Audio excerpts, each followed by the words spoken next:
Bismillahirrahmanirrahim. Assalamualaikum warahmatullahi wabarakatuh.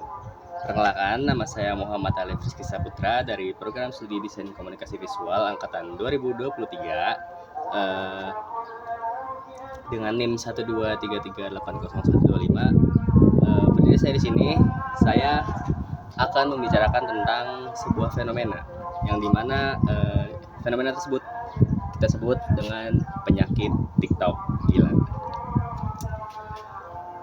Latar belakangnya adalah mari kita tarik dulu ke beberapa tahun belakangan, khususnya yaitu ketika COVID-19, yang dimana banyak sekali orang-orang yang kesulitan untuk bersosial. Maka rata-rata dari mereka menggunakan sosial media setiap harinya, setiap waktu, setiap detik, setiap menit, bahkan tidak pernah bisa berhenti menggunakan sosial media.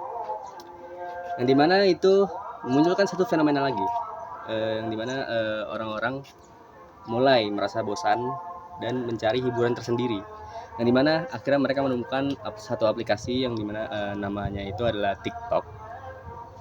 Dan mulailah aplikasi ini semakin viral, semakin banyak yang menggunakan, semakin muncul tren-tren yang membuat aplikasi itu ramai. Yang selanjutnya melahirkan salah satu kebiasaan, yaitu mengikuti standar hidup dari konten yang dibuat oleh orang lain, atau itu bisa kita sebut sebagai standar TikTok, seperti itu. Lalu kenapa fenomena ini disebut dengan penyakit TikTok gila? Karena kebanyakan anak-anak muda zaman sekarang kehidupannya diatur oleh apa yang mereka lihat, apa yang mereka dengar, dan apa yang mereka tonton.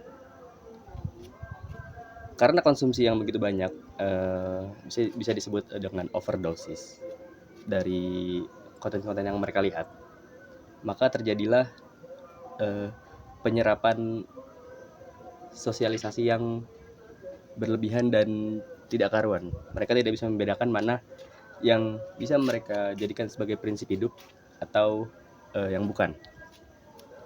Maka itu disebut dengan penyakit TikTok juga. Karena pembuat dari konten-konten ini pernah merasakan sesuatu yang mereka tidak terima dengan hal tersebut, namun dengan mereka memposting hal tersebut, yang mereka harapkan adalah orang-orang setuju dengan mereka. Yang pertama.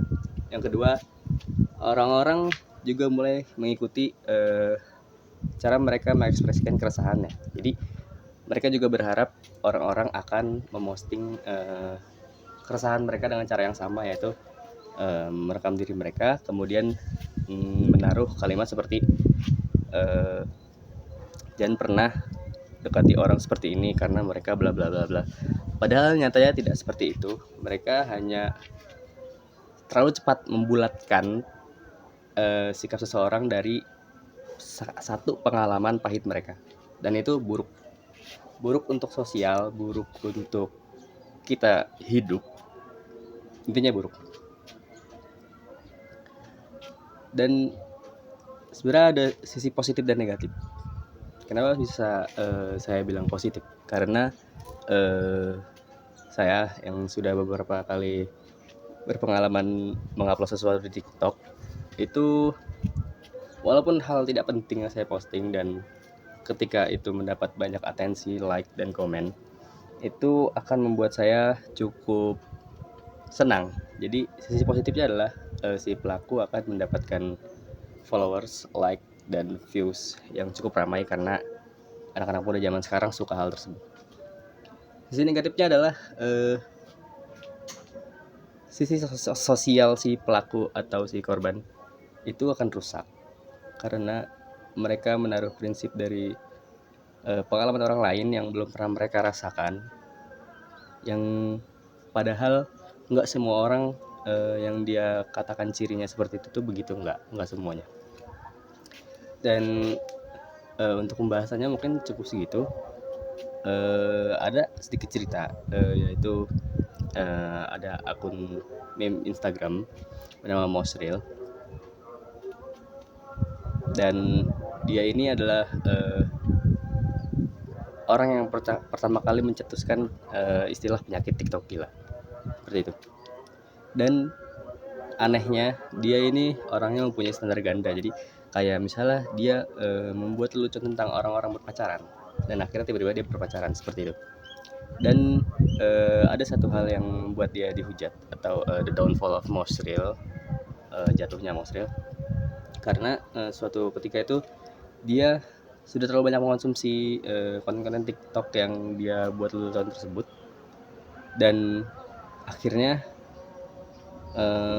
karena kata orang dia ini masih muda, jadi dia tidak memperhatikan apa yang dia ucapkan ketika bersosial media, dan dia mengatakan satu hal yang bersifat rasisme. Dia menyebut N-word, atau itu istilah orang luar untuk menyebut orang hitam, seperti itu. Dan akhirnya dia dihujat karena hal tersebut. Jadi intinya dari cerita dan bahasan yang saya bahas barusan, kita selalu kita ini manusia akan beradaptasi dengan apa yang sering kita lihat, apa yang sering kita dengar, apa yang sering kita tonton, dan itu semua akan terasa biasa saja ketika kita terlalu banyak mengkonsumsi hal tersebut. Walaupun hal itu salah, ketika kita mengkonsumsinya dengan dosis yang berlebihan, itu akan membuat kita perlahan akan memaklumi hal salah tersebut dan akan menganggapnya sebagai bukan apa-apa. Jadi begitu. Mungkin cukup sekian presentasi dari saya. Kurang lebihnya mohon maaf. Wassalamualaikum warahmatullahi wabarakatuh.